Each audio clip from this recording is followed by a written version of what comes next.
Team India के खिलाड़ी हार्दिक पांड्या के लिए पिछला कुछ समय बहुत ही रोलर कोस्टर राइड जैसा रहा है। मतलब उनके लिए एक सबसे बड़ा पल आया जिसमें उन्होंने यहाँ पे जीत हासिल की। टी20 वर्ल्ड कप की अगर हम बात करें, टी20 वर्ल्ड कप में वो लगातार अच्छा प्रदर्शन करते हुए नजर आए और साथ ही साथ वहां पे आखिरी ओवर में, फाइनल मैच में आखिरी ओवर में आकर उन्होंने अच्छा प्रदर्शन किया और टीम इंडिया को वर्ल्ड चैंपियन बनाया। और जो आईपीएल में फैंस उनको बू कर रहे थे, उनको हेटरेट का सामना करना पड़ रहा था, वहां से अब वो निकल के आगे आ गए थे।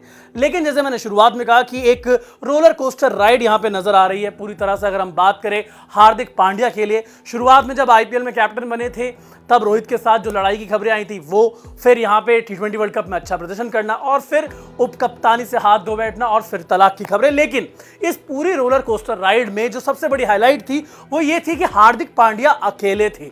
जो भी उनके साथ हो रहा था, चाहे अच्छा हो चाहे बुरा हो, वहां पर हार्दिक पांड्या अकेले थे। और वो अकेले होने की वजह का भी अब खुलासा हो गया है क्योंकि नताशा स्टैनकोविक और हार्दिक पांड्या का यहां पर तलाक हो गया है। लेकिन एक सवाल जो फैंस के मन में लगातार उठ रहा है कि जो बात चली थी बीच में कि 70% ऑफ हिज प्रॉपर्टी, यानी कि जो एसेट्स हैं यहां पर हार्दिक पांड्या के, क्या वो यहां पे नताशा स्टैनकोविक को मिलेंगे? ये चर्चा दोबारा से गर्म हो गई है, सरगर्मियां तेज हो गई हैं क्योंकि नताशा तो जा चुकी हैं भारत से, वो भारत में नहीं है फिलहाल, यहां पे वो अपने बेटे को लेकर जा चुकी हैं।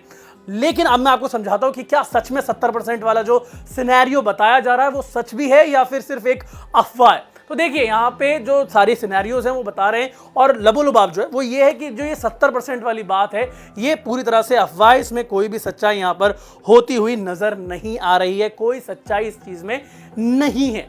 अब देखिए, क्योंकि एक पुराना इंटरव्यू था हार्दिक पांड्या का, वो भी काफी ज्यादा वायरल हो रहा है, जिसमें वो कहते हैं कि मेरे जो सारे एसेट्स हैं वो मेरी माँ के नाम है। अगर माँ के नाम है तो नताशा वैसे ही कुछ क्लेम नहीं कर सकती है, और जो हार्दिक के एसेट्स हार्दिक के नाम है अगर उसको भी क्लेम करना है नताशा को, तो कहीं ना कहीं आपको कोर्ट का रास्ता लेना पड़ेगा, केस करना पड़ेगा, तब सारी चीजें होंगी। हालांकि जो म्यूचुअल ग्राउंड्स में यहाँ पे तलाक हुआ है, कुछ ना कुछ अमाउंट, जो सेटलमेंट अमाउंट होता है वो दिया जाता है पेरेंट दोनों के बीच में जो हुआ है, तो वो सेटलमेंट अमाउंट तो दिया जाएगा। लेकिन जो 70% वाली बात है ना, देखिए 70% ऑफ प्रॉपर्टी चली जाएगी हार्दिक पांड्या की, ऐसा अभी तक कुछ भी होता हुआ नजर नहीं आ रहा है। तो जो लोग कह रहे हैं कि एक और झटका मिल सकता है, कि कुछ हो सकता है, ऐसा नहीं है। कोई भी झटका देते हुए यहाँ पे नताशा स्टैनकोविक नजर नहीं आएंगी। अगर हार्दिक पांड्या की हम बात करें तो कहीं ना कहीं चीज समझने की जरूरत है कि ऐसा नहीं यहाँ पर होने वाला है।